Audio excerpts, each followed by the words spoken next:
તો કેશોદમાં કોંગ્રેસની વ્યૂહાત્મક બેઠક યોજાઈ ગઈ।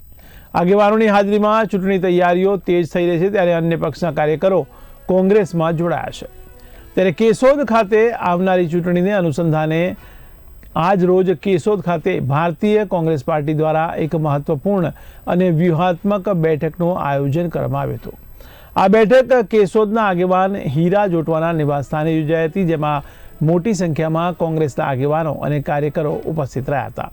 આ બેઠકમાં કેશોદ તાલુકા પંચાયત, જિલ્લા પંચાયત તેમજ કેશોદ નગરપાલિકા વિસ્તારના ચૂંટણી લડવા ઈચ્છુક ઉમેદવારો સાથે 1-to-1 જનરલ મીટિંગનું આયોજન કરવામાં આવ્યું હતું। આજ રોજ કેશોદ મુકામે તાલુકા અને ગ્રામ્ય વિસ્તારના આગેવાનો, ઉમેદવારો અને ચૂંટણી સમિતિના લોકો 1-to-1 મળ્યા। ખૂબ જ ઉત્સાહ છે કે આવતી તાલુકા પંચાયતો, જિલ્લા પંચાયતો અને કેશોદ નગરપાલિકાની ચૂંટણી માટે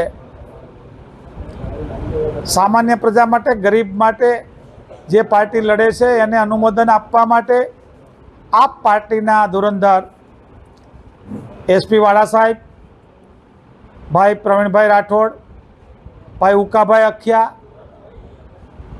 કેટલાય કાર્યકરો સાથે આજે ઘર વાપસી કરી કોંગ્રેસમાં ભળી અને કેશોદ વિસ્તારના આમ આદમી પાર્ટીમાં ભૂકંપ સર્જ્યો છે, ત્યારે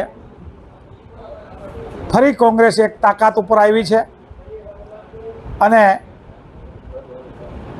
કેશોદ અને આખા ગુજરાતમાં કોંગ્રેસ તરફ સ્વરાજ્ય સંસ્થાનું વાવાઝોડું ફૂંકાણું છે। ત્યારે મને વિશ્વાસ છે કે સામાન્ય પ્રજાના આશીર્વાદ આ દેશ માટે, આ બંધારણીય માટે અને ગરીબ પ્રજા માટે કોંગ્રેસ એક જ વિકલ્પ છે અને કોંગ્રેસને આશીર્વાદ આપશે એવી પૂરતા પ્રમાણમાં આશા છે।